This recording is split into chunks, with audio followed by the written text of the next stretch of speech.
नमस्कार विद्यार्थी मित्रांनो,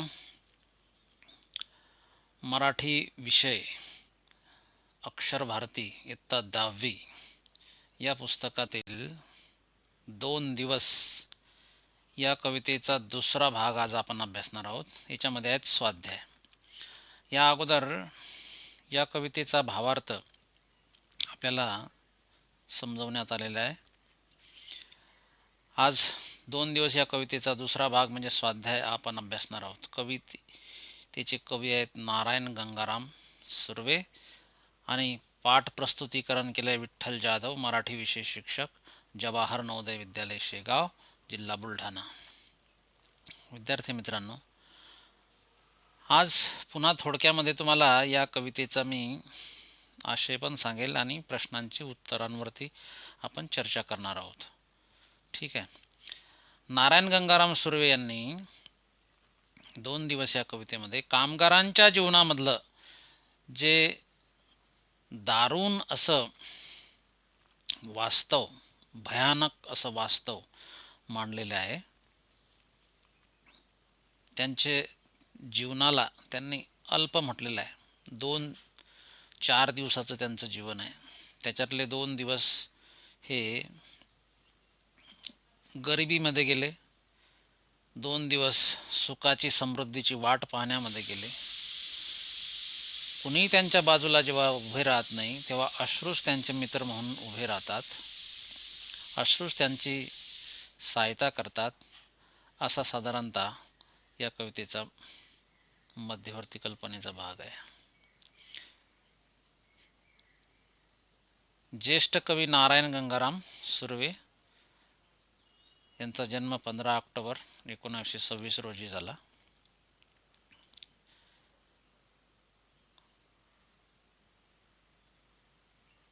आता 2 दिवस या कवितेवरती आपण थोडा फोकस देऊया जरासा. आता 2 दिवस वाट पाहण्यात गेले, 2 दुःखात गेले, हिशोब करतो आहे किती राहिलेत डोईवर उन्हाळे. शेकडो वेळा चंद्र आला, तारे फुलले, रात्र धुंद झाली, भाकरीचा चंद्र शोधण्यातच जिंदगी बर्बाद झाली. कामगारांच्या अतिशय जवळ हे कवी राहिले. यांचे आई वडील हे स्वतःच कारखान्यामध्ये काम करायचे. तर कामगारांचे दुःख वेदना यांनी अतिशय जवळून पाहिल्या. म्हणून काय परिस्थिती असते कामगारांच्या जीवनामध्ये यावर ते सांगतात की 2 दिवस वाट पाहण्यात गेले. त्यांचं अल्प असं आयुष्य, 4 दिवसांचं त्यांचं हे आयुष्य वाट पाहण्यात गेले. म्हणजे कोणती वाट पाहण्यामध्ये गेले तर ते सांगतात की सुखाची आणि समृद्धीची, की सुख येईल, समृद्धी येईल असं वाट पाहण्यामध्ये त्यांचं अर्ध आयुष्य गेलं. 2 दुःखात गेले. दुःख म्हणजे काय तर सकाळी उठल्यापासून संध्याकाळपर्यंत त्यांना पोटापाण्याचीच विवंचना, उदरनिर्वाहाचीच विवंचना, त्याची जोडणी करता करता करता अर्ध आयुष्य त्यांचं संपून गेलं. आता ते म्हणतात की हिशोब करतो आहे किती राहिले डोईवर उन्हाळे. आता किती जीवन शिल्लक राहिलेलं आहे, आणखी किती दुःख बाकी आहेत, आणखी किती जगायचं बाकी आहे, याचा ते ताळमेळ जोडताय, हिशोब लावून पाहताय. पुढे म्हणतात की शेकडो वेळा चंद्र आला, तारे फुलले, रात्र धुंद झाली, भाकरीचा चंद्र शोधण्यातच जिंदगी बर्बाद झाली. शेकडो वेळा म्हणजे कित्येक वेळा चंद्र आला म्हणजे सुख समाधान हे दिसत होतं समोर. रात्र धुंद झाली, आनंदाचे क्षण समोर दिसत होते, परंतु पोटापाण्याच्या विवंचनेमुळे त्यांना या क्षणांचा आनंद घेता आला नाही. भाकरीचा चंद्र शोधण्यातच जिंदगी बर्बाद झाली. म्हणजे भाकरी जशी गोल असते, चंद्रही गोल असतो. या दोघांचं साधर्म्य साधण्यासाठी ही प्रतिमा त्यांनी वापरलेली आहे की जिंदगी म्हणजे जीवन बर्बाद, नाश झालं. भाकर शोधण्यामध्ये, उदरनिर्वाहाच्या विवंचनेमध्येच जीवन त्यांचं संपून गेलं. दुसरं कडवं,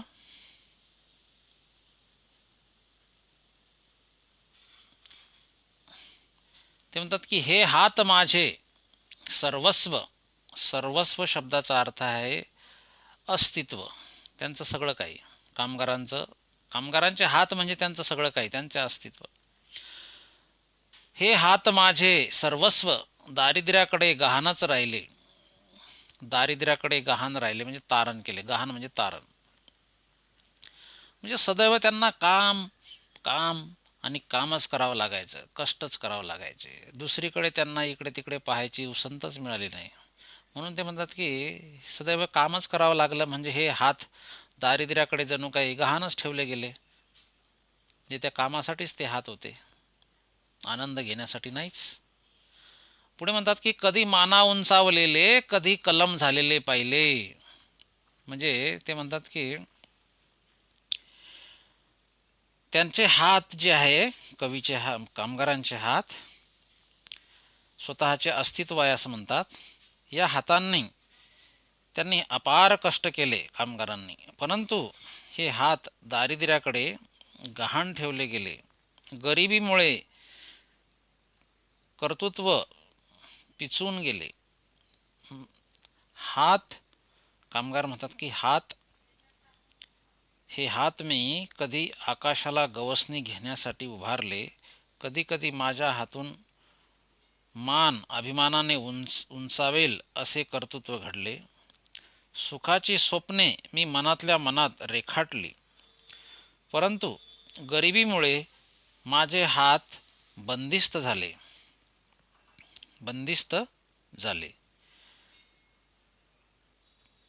हाती काही लागले नाही, म्हणजे सुख हातात सापडले नाही. स्वप्ने मातीमोल झालीत. कष्टमय जीवनामुळे डोळ्यात अश्रू आले, असं ते म्हणतात. कष्टमय जीवनामुळे यातना झाल्या. अश्रू माणसाच्या डोळ्यातून तेव्हाच येतात जेव्हा त्याला यातना होतात. तर या हातांनी ते म्हणतात की मी कित्येक वेळा चांगलं कार्य केलेलं आहे, परंतु हात जे आहे सदैव चांगलं कार्य करूच शकले नाही. कारण का, तर ते सदैव दारिद्र्याकडे गहाणच ठेवले गेलेले होते. हर घडी अश्रू वाळविले. ते म्हणतात की हर घडी, प्रत्येक वेळा अश्रू वाळविले म्हणजे काय झालं, वाळविले नाहीत म्हणजे सुकू दिले नाहीत, आसवांना सुकू दिले नाहीत. असेही क्षण आले तेव्हा अश्रूच मित्र होऊन साह्यास धावून आले. अश्रूंनाच त्यांनी मित्र समजलेलं आहे. जेव्हा जेव्हा कवीला, कामगारांना एकांत मिळतो, एकांतात जाऊन ते ढसाढसा रडून आपलं दुःख मोकळं करतात. तर ते असं करणे म्हणजे अश्रूंनाच मित्र समजणे असं आहे. तर दुसरं कोणी साह्याला येत नाही, तर अश्रूच त्यांच्या साह्याला येतात. तिसऱ्या कडव्याचा थोडक्यामध्ये आशय असा आहे की दुनियेचा विचार हरघडी केला, अगा जगमय झालो. म्हणजे ते म्हणतात की मी केवळ कामगार म्हणजे केवळ एकलकोंडा नसतो, तर दुनियेला तो आपलंच मानतो, दुनियाच्या समस्यांना आपलं मानतो. असं करता करता ते जगमय झालो म्हणून सांगतात. जगाचा होऊन गेलो. दुःख पेलावे कसे, पुन्हा जगावे कसे, याच शाळेत शिकलो. कसं दुःख पेलायचं, कसं झेलायचं, कसं सोसायचं, हे अनुभव त्यांना आले आणि हे अनुभव म्हणजेच त्यांची शाळा असं ते म्हणतात. माणूस खऱ्या अर्थाने अनुभवातून तो शिकत असतो. अनुभवच त्याला शहाणे करत असतात. दुःख किती प्रमाणामध्ये आहे, कशा प्रकारे वेदना कामगारांची आहे, हे सांगताना ते म्हणतात की झोत भट्टीत शेकावे पोलाद, तसे आयुष्य छान शेकले. झोत भट्टी, लोखंड वितळण्यासाठी ही झोत भट्टी असते कारखान्यामध्ये. त्याप्रमाणे कामगारांच्या जीवनामध्ये सुद्धा इतक्या वेदना आणि कमालीचं दुःख असतं, झोत भट्टीसारखंच. झोतभट्टीत जसं लोखंड वितळवलं जातं तसं कामगारांचं जीवनसुद्धा दुःखांनी होरपळून जातं, यातनांनी होरपळून जातं. आणि म्हणून ते म्हणतात की कामगारांच्या या जीवनामध्ये सुखाची आणि समृद्धीची वाट पाहण्यात अर्ध आयुष्य त्यांचं गेलं, संपून जातं, अर्धी हयात संपून जाते आणि 2 दुःखात गेले. 2 दिवस म्हणजे अर्ध आयुष्य त्यांचं भाकरीची विवंचनेमध्येच त्यांचं संपून जातं. उदरनिर्वाह करता करता अर्ध जीवन त्यांचं संपून जातं. तर हे बर्बाद होणे, वाया जाणे, व्यर्थ जाणे, हर घडी म्हणजे प्रत्येक वेळा, शेकणे म्हणजे तापवणे असं त्याचा अर्थ आहे. आता हे कृती आहे स्वाध्याय, ही कृती आपण बघूया, स्वाध्याय बघूया.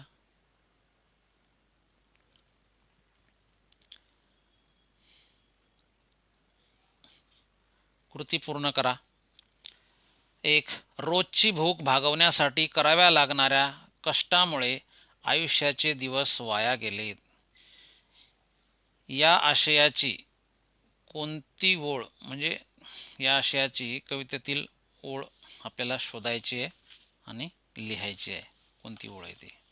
तर ते म्हणतात की ते आता ही कविता आहे ना, हे बघा आता हे ठिकाणी, भाकरीचा चंद्र शोधण्यातच जिंदगी बर्बाद झाली, ही ओळ येते. भाकरीचा चंद्र शोधण्यातच जिंदगी बर्बाद झाली.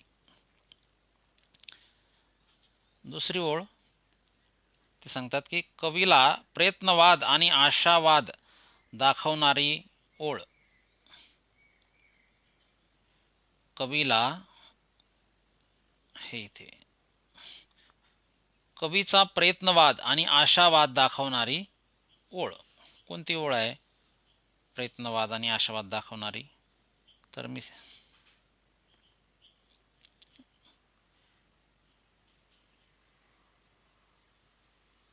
ही ओळ आहे.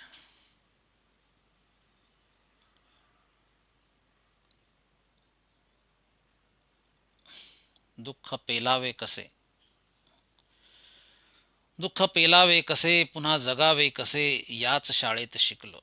कसं दुःख पेलायचं, कसं जीवन जगायचं, पुन्हा नव्याने उभा राहायचं, हे अनुभव त्यांना मिळत गेले आणि यालाच ते शाळा वगैरे समजतात आणि ते असं शिक्षण त्यांचं त्यांना मिळत गेलं. दुःख आहे. दुसऱ्या प्रश्नाकडे वळूया आता.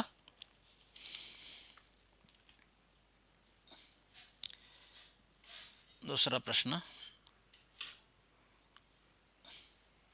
एका शब्दात उत्तर लिहा. कवीचे हात, कवीचे सर्वस्व असलेली गोष्ट कोणती? तर या ठिकाणी लिहायचं तुम्ही हात. ठीक आहे. कवीचे सर्वस्व असलेली गोष्ट काय आहे? हात. पहिल्या रकान्यामध्ये लिहायचं. त्याच्यानंतर दुसरा, कवीचा जवळचा मित्र काय? कवीचा जवळचा मित्र अश्रू. हे इथे लिहायचं. हे कवीचा जवळचा मित्र अश्रू.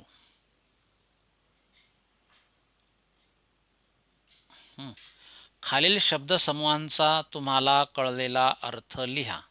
आता हे आपल्याला स्वतः लिहायचं. मी एक आयडिया सांगतो तुम्हाला फक्त. हां, माना, हे इथे लिहायचं. माना उंचावलेले हात, या ठिकाणी लिहायचं. माना उंचावलेले हात मध्ये काय लिहायचं? माना उंचावलेले हात.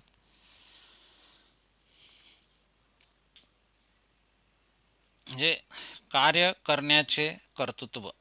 ते म्हणतात की हे हात जरी दारिद्र्याकडे गहाण पडलेले असले तरी कधी कधी अभिमानाने मान उंच व्हावी असे कामही याच हातांनी केले. जरी दारिद्र्याकडे ते हात गहाण पडलेले असले तरी सुद्धा त्यांच्या हातून कधी कधी अभिमान वाटावा, गर्व वाटावा, असंही चांगलं काम या हातून होतं. म्हणून ते म्हणतात की माना उंचावलेले हात.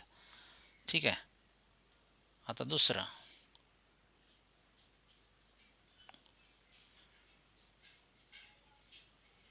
कलम झालेले हात, आवाला. हे इथे लिहायचं, कलम झालेले हात म्हणजे दारिद्र्याकडे गहाण पडलेले हात. काय म्हणतात ते? या हातांनी कष्ट केले ते कधी दारिद्र्यात राहिले, कधी ते अभिमानाने उंचावले, तर कधी कधी अशीही परिस्थिती आली की ते बांधले गेले, गहाण ठेवल्या गेले, म्हणजे बळजबरीने बांधल्या गेले. कोणाकडे? दारिद्र्याकडे. म्हणून ते म्हणतात की कलम झालेले हात, बांधले गेलेले, कलम छाटले गेलेले. आता इथे प्रत्यक्ष शब्दशः आपण अर्थ नाही घ्यायचा.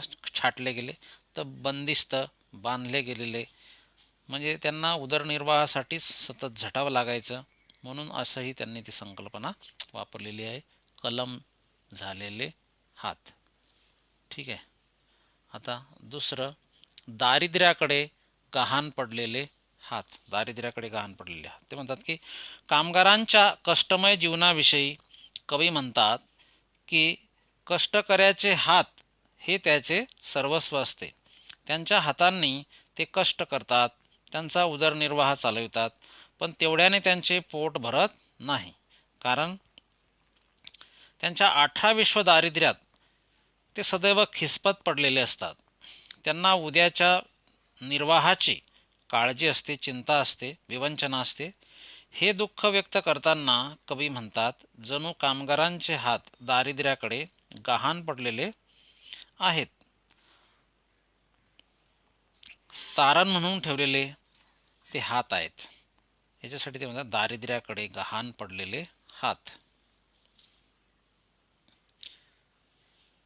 त्याच्यानंतर हे जे चौथा प्रश्न आहे, काव्य सौंदर्य, तर याच्याऐवजी आपल्याला संदर्भासहित स्पष्टीकरण करायचं आहे.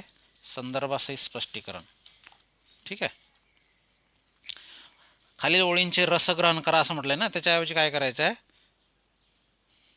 संदर्भासहित स्पष्टीकरण. संदर्भासहित स्पष्टीकरण 3 टप्प्यामध्ये लिहायचं साधारणतः.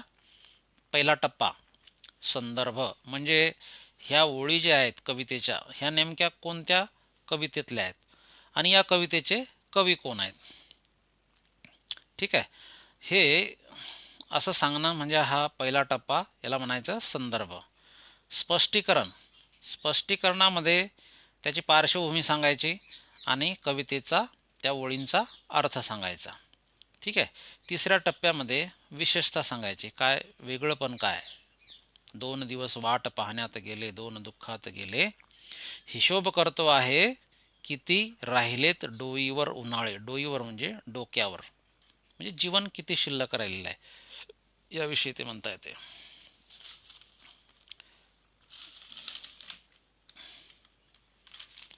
आता त्याचं आपण बघूया संदर्भ कसं लिहायचं ते. 2 दिवस या कवितेतील, ही वाला पहिलं ना, 2 दिवस या 2 दिवस वाट पाहण्यात गेले, 2 दुःखात गेले, हिशोब करतो आहे किती राहिले डोईवर उन्हाळे. याचा आता संदर्भ असं लिहायचं की वरील कवितेची ओळ 2 दिवस या कवितेतली असून या कवितेचे कवी नारायण गंगाराम सुर्वे आहेत. ठीक आहे. पुढे असं लिहायचं की कामगारांच्या वास्तव जीवनाची वेदनाच जणू या ओळींमधून जाणवते. कामगारांच्या वास्तव जीवनाची म्हणजे खऱ्या जीवनाची वेदनाच या ठिकाणी या ओळीमधून जाणवते. ठीक आहे. आता स्पष्टीकरण. स्पष्टीकरणामध्ये काय लिहायचं, त्याची थोडी पार्श्वभूमी लिहायची आणि अर्थ लिहायचा.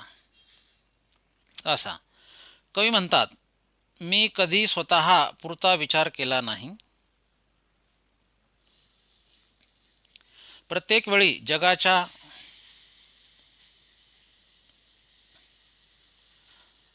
जगाचाही विचार केला. असं करत असतानाच माझ्या जीवनामध्ये सुख समृद्धी येईल, जीवन संपन्न बनेल, असा विचार करता करता अर्धा आयुष्य, अर्धी हयात संपून गेली आणि जीवन जगण्यासाठी आता भाकरी कुठून मिळेल काय उद्योग केला म्हणजे 2 पैसे मिळतील, ह्या विवंचनेमध्ये, ह्या चिंतेमध्येच त्यांचं अर्ध आयुष्य संपून गेलं. आणि आता ते म्हणतात की आता हिशोब करतो आहे, किती राहिलेत डोईवर उन्हाळे, आता जीवन किती शिल्लक राहिलेलं आहे, असं तर कामगार विचार करतायत. जीवनाचा जमा खर्च मांडताना ते म्हणतात की आता आणखी किती दुःख सोसायचं आहे, शिल्लक राहिलेलं आहे. तर हा झाला त्या ओळींचा अर्थ. वैशिष्ट्यामध्ये असं लिहायचं की कामगारांच्या मनातील भावना या उद्गारातून व्यक्त होताना दिसतात. कामगारांच्या जीवनातील दुःख, वेदना या ओळीमधून व्यक्त होताना दिसतात. त्या वाचकांच्या मनालाही भिडतात. या ओळी ज्या आहेत त्या दुनियेतील अनुभवांची शाळा, दुनियेतील अनुभवांची शाळा,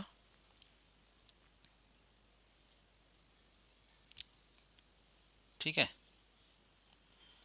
यमक अलंकार हे ह्या कवितेचे विशेष आहेत, हे ह्या कवितेचे विशेष आहेत असं ते सांगतायत.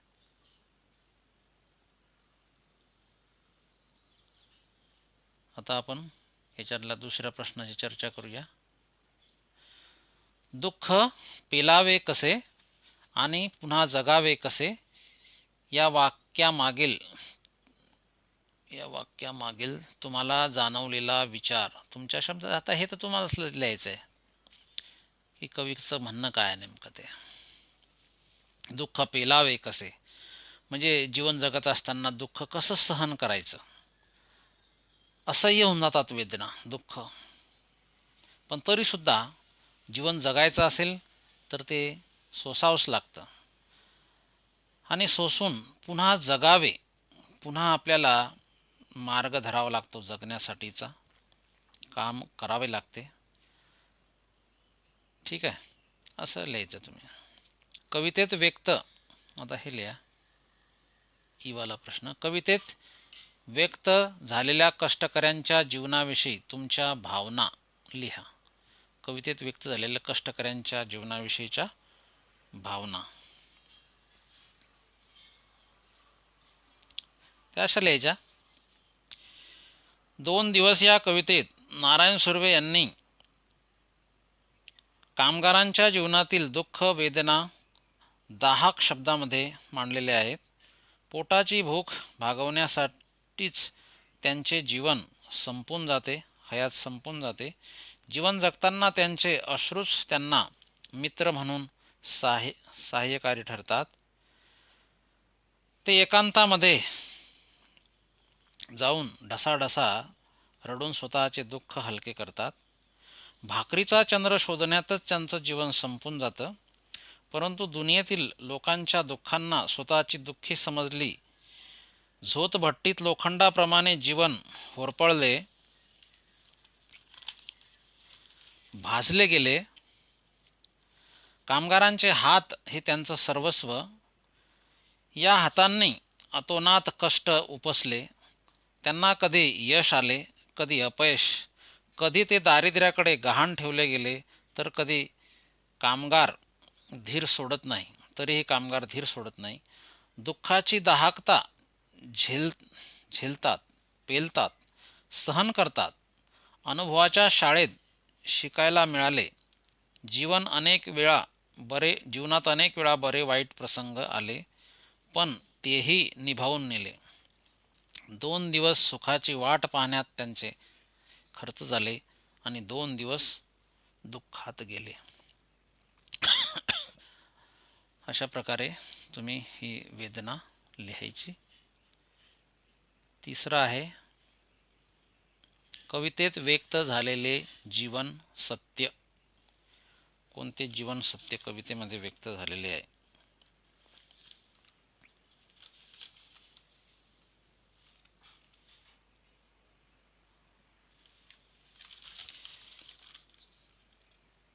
सुंदरी,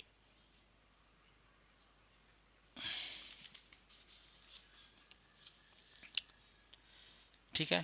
कवितेत व्यक्त झालेले जीवन सत्य. की कामगारांचं जे जीवन आहे हे अतिशय यातनामय, कष्टमय, सतत त्यांना कामच करावं लागते. ठीक आहे, कष्ट करावे लागतात. तरीसुद्धा 2 वेळचं जेवण त्यांना पोटभर मिळत नाही.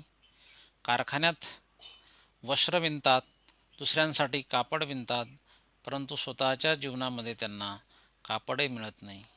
हे कामगार कधी दुसऱ्यांसाठी घर बांधतात, पण स्वतःच्या जीवनात त्यांना राहायला घरसुद्धा मिळत नाही. ठीक आहे, त्यांचं दुःख ते स्वतःच हलकं करतात, अश्रूच त्यांचे मित्र बनतात. हे जीवन सत्य आहे. जसं झोत भट्टीमध्ये लोखंड वितळवलं जातं, तसं कामगारांचं जीवनसुद्धा भाजून निघतं. तेही यातनामय. हेही जीवनाचं एक सत्यच आहे. अशा प्रकारे तुम्ही काय करायचं, ह्या प्रश्नांची उत्तरं लिहिण्याचा प्रयत्न करायचा. मी तुम्हाला एक फक्त क्ल्यू दिलेला आहे. ठीक आहे, तुम्ही स्वतःच या प्रश्नांची उत्तरं अतिशय चांगल्या प्रकारे लिहू शकतात. तर आज आपण 2 दिवस या कवितेचा दुसरा भाग स्वाध्याय याच्यावरती चर्चा केलेली आहे. ते तुम्हाला समजले असेल असं मी गृहीत धरतो. ठीक आहे, प्रश्न उत्तर लिहून झाले की एखादी त्याचा फोटो काढून आपल्या ग्रुपवर टाकत चला. ठीक आहे, धन्यवाद.